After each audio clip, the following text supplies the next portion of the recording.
প্রধানমন্ত্রী কৃষক সম্মান নিধি যোজনার ১৭তম কিস্তির ২,০০০ টাকা আগামীকাল অর্থাৎ ১৮ই জুন উত্তরপ্রদেশের বারাণসী থেকে বিকাল ৫টার সময়ে একটি সরকারি অনুষ্ঠান থেকে রিমোটের বোতাম টিপে আনুষ্ঠানিকভাবে ৯.২৬ কোটি কৃষককে ২০,০০০ কোটি টাকা ডাইরেক্ট বেনিফিট ট্রান্সফার পদ্ধতির মাধ্যমে প্রত্যেক কৃষকের ব্যাংক অ্যাকাউন্টে সরাসরি প্রেরণ করবেন মাননীয় প্রধানমন্ত্রী নরেন্দ্র মোদীজি। পিএম কিষাণ যোজনার আগের দুটি ভিডিওতে কিভাবে স্ট্যাটাস চেক করবেন, কিভাবে ইকেওয়াইসি করবেন, কারা ১৭তম কিস্তি ২,০০০ টাকা পাবেন আর কারা পাবেন না, পিএম কিষাণের ১৭তম কিস্তি প্রদানের স্থান, তারিখ ও সময় নিয়ে যা আপডেট জানতে পেরেছিলাম তা আপনাদেরকে সাথে সাথে জানাবার প্রচেষ্টা করেছিলাম এবং আপনারা ভীষণভাবে সাপোর্ট করেছেন, তার জন্য আপনাদেরকে অসংখ্য ধন্যবাদ জানাই। আজকের আপডেটে আমি আপনাদেরকে জানাবার চেষ্টা করব আপনি কিভাবে আজই জানতে পারবেন পিএম কিষাণ সম্মান নিধি যোজনার ১৭তম কিস্তির ২,০০০ টাকা পাবেন কিনা। ভিডিওটি প্রথম থেকে শেষ পর্যন্ত ওয়াচ করুন এবং অনেক অনেক লাইক ও শেয়ার করুন যাতে আপনাদের পরিচিতরাও পিএম কিষাণের এই গুরুত্বপূর্ণ আপডেটটি সহজেই জানতে পারেন। নমস্কার বন্ধু, আপনি দেখছেন আপনার প্রিয় চ্যানেল কুন্ডু টেলিকম, সাথে আমি অনিমেষ। আপনার কাছে ছোট্ট অনুরোধ, আপনি এই চ্যানেলে নতুন হলে সাবস্ক্রাইব করবেন চ্যানেলটিকে এবং অল নোটিফিকেশন বাটন অন করে রাখবেন এই পরিবারের নতুন নতুন আজকের আপডেট সবার আগে জানতে। ভিডিওটি আপনার কোনো উপকারে এলে অবশ্যই লাইক করবেন। চলুন শুরু করা যাক আজকের আপডেটটি।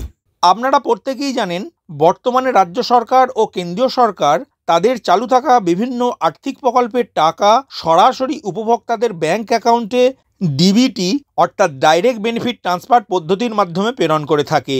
এই রকম প্রায় ৫১টি প্রকল্প সারা দেশে চালু আছে যেখানে সরকারি প্রকল্পের আর্থিক লেনদেন ডিবিটি পদ্ধতির মাধ্যমে করে থাকে রাজ্য সরকার ও কেন্দ্রীয় সরকার। ঠিক সেই রকমই পিএম কিষাণ যোজনার টাকা ডিবিটি সিস্টেমের মাধ্যমে প্রত্যেক কৃষকের ব্যাংক অ্যাকাউন্টে প্রেরণ করে থাকে কেন্দ্রীয় সরকার। এই টাকা কবে সরকার প্রেরণ করে, কবে আপনাদের ব্যাংক অ্যাকাউন্টে জমা হয়, কবে প্রেরিত টাকা আপনাদের ব্যাংক অ্যাকাউন্টে দেখতে পাবেন, এই পুরো প্রক্রিয়াটি একটি ওয়েবসাইটের মাধ্যমে আপনারা ট্র্যাক করতে পারবেন।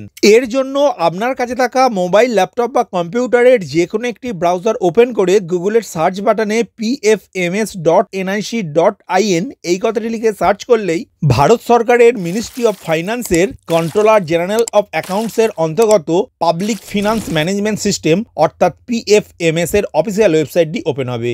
এই ওয়েবসাইটটির লিঙ্ক ডেসক্রিপশন বক্সে দেওয়া রয়েছে, আপনারা ওই লিঙ্কে ক্লিক করে সরাসরি এই ওয়েবসাইটে চলে আসতে পারবেন। ওয়েবসাইটটির হোম পেজে দেখতে পাবেন ২০২৪-২৫ আর্থিক বছরে এখনো পর্যন্ত ৬৭,৭২,১৩35টি ট্রানজাকশনের মাধ্যমে ১০,৬১,৩৫১ কোটি টাকা সরাসরি উপভোক্তাদের ব্যাংক অ্যাকাউন্টে প্রেরিত হয়েছে।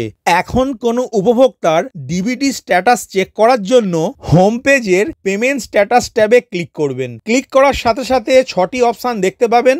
এর মধ্যে ৫ নম্বর অপশান ডিবিটি স্ট্যাটাস ট্র্যাকার অপশানে ক্লিক করবেন। ক্লিক করার সাথে সাথে পরবর্তী পেজ ওপেন হবে DBT status of beneficiary and payment details বলে। এখন কোনো উপভোক্তার পিএম কিষাণ সম্মান নিধি যোজনার ডিবিটি স্ট্যাটাস চেক করার জন্য ক্যাটাগরি অংশের ড্রপডাউন মেনুতে ক্লিক করে দ্বিতীয় অপশান পিএম কিষাণ লেখাটি সিলেক্ট করবেন। এরপর নিচের দিকে এন্টার অ্যাপ্লিকেশন আইডি ঘরে উপভোক্তার অর্থাৎ আপনার পিএম কিষাণ সম্মান নিধি যোজনার রেজিস্ট্রেশন নাম্বারটি লিখবেন। আপনার কাছে যদি পিএম কিষাণ সম্মান নিধি যোজনার রেজিস্ট্রেশন নাম্বার না থাকে তাহলে আপনি কিভাবে পিএম কিষাণ সম্মান নিধি যোজনার রেজিস্ট্রেশন নাম্বারটি জানতে পারবেন সেই সম্বন্ধে একটি ভিডিও অলরেডি আপনাদের এই প্রিয় চ্যানেলে আপলোড করা রয়েছে। ডেসক্রিপশন বক্সে ভিডিও লিঙ্ক দেওয়া রইল, ওই লিঙ্কে ক্লিক করে আপনি ভিডিও দেখে স্টেপ বাই স্টেপ পদ্ধতির মাধ্যমে আপনার পিএম কিষাণ সম্মান নিধি যোজনার রেজিস্ট্রেশন নাম্বারটি জেনে নিতে পারবেন। এখন পিএফএমএস ওয়েবসাইটে পিএম কিষাণের রেজিস্ট্রেশন নাম্বারটি লিখে নিচের দিকে স্ক্রিনের ক্যাপচা কোডটি ওয়ার্ড ভেরিফিকেশন ঘরে লিখে সার্চ বাটনে ক্লিক করবেন। ২-৩ সেকেন্ড অপেক্ষা করার পর এই পেজেই আপনার পেমেন্ট ডিটেলসটি দেখতে পাবেন নিচের দিকে, যেখানে application ID, beneficiary name, beneficiary code, agency code, scheme code এবং উপভোক্তার আধার কার্ডের শেষ 4টি সংখ্যা দেখতে পাবেন।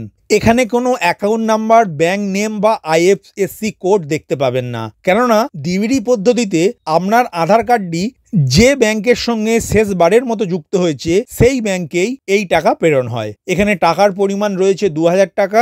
রিকোয়েস্ট ডেট 16ই জুন ভোর 3:30 ভ্যালিডেশন স্ট্যাটাস হয়েছে 16ই জুনই 4:11 এবং ফান্ড স্ট্যাটাস অ্যাপ্রুভড হয়েছে 16ই জুন 4:12 এবং ব্যাংক টাকাটা রিসিভ করেছে ওই দিনই 5:35। ক্রেডিট স্ট্যাটাসে লেখা রয়েছে পেমেন্ট পেন্ডিং অ্যাট ব্যাংক, অর্থাৎ ব্যাংক এখনো টাকাটি উপভোক্তার ব্যাংক অ্যাকাউন্টে ক্রেডিট করেনি। কারণ আগামীকাল প্রধানমন্ত্রী যখন রিমোটের বোতাম টিপে পিএম কিষাণ সম্মান নিধি যোজনার 17তম কিস্তির টাকা প্রেরণ করবেন, তখনই ব্যাংক টাকা ছাড়বে উপভোক্তাদের ব্যাংক অ্যাকাউন্টে। তখন এই স্থানে দেখবেন পেমেন্ট সাকসেস লেখাটি দেখতে পাবেন। এই উপভোক্তাটি পিএম কিষাণ সম্মান নিধি যোজনার 11তম ইনস্টলমেন্ট পাবেন। এই লেখাটি দেখতে পাবেন স্কিম কোড ঘরে। পিএম কিষাণ সম্মান নিধি যোজনার স্কিম কোড নাম্বার হলো 3624। এই লেখার নিচেই লেখা রয়েছে purpose name income support instalment 11। এখন পেজটি একটু স্ক্রল করে নিচের দিকে আসলে উপভোক্তার অর্থাৎ আপনার আগের ইনস্টলমেন্টের ডিটেলসটি দেখতে পাবেন। এই উপভোক্তাটি আগের ইনস্টলমেন্টটি ছিল 10 নম্বর ইনস্টলমেন্ট, যেটি সামগ্রিকভাবে পিএম কিষাণ যোজনার 16তম কিস্তি ছিল। আমরা প্রত্যেকেই জানি পিএম কিষাণ যোজনার 16তম কিস্তির টাকা গত 28শে ফেব্রুয়ারি প্রত্যেক কৃষকের ব্যাংক অ্যাকাউন্টে ক্রেডিট হয়েছিল, কিন্তু সরকার তার আগে থেকেই এই টাকা পাঠানোর প্রক্রিয়া শুরু করে দিয়েছিল। Request date, validation status, fund status, sanction of status, file status এই অপশানের তারিখ ও সময়গুলি লক্ষ্য করলেই তা বুঝতে পারবেন। তবে ক্রেডিট স্ট্যাটাস অংশে যখন পেমেন্ট সাকসেস লেখাটি চলে আসবে, তখন দেখবেন কোন ব্যাংকে আপনার টাকাটি যুক্ত হয়েছে, কবে যুক্ত হয়েছে, তার ট্রানজাকশন স্ট্যাটাস কি। আশা করি আপনারা পিএম কিষাণ दुनिया की सबसे बड़ी डायरेक्ट बेनिफिट ट्रांसफर योजनाओं में से एक पीएम किसान सम्मान निधि की सराहना। প্রথম থেকে শেষ পর্যন্ত দেখার জন্য ধন্যবাদ। এই ইনফরমেটিভ আজকের আপডেটটি আপনার বন্ধু ও পরিচিতদের জানাতে বেশি বেশি করে শেয়ার করবেন, আর অবশ্যই কমেন্ট করবেন ভিডিও সম্বন্ধে আপনার কোনো ডাউট বা জিজ্ঞাসা থাকলে, এবং আপনার কোনো মতামত জানাবেন। ভালো থাকবেন, সুস্থ থাকবেন।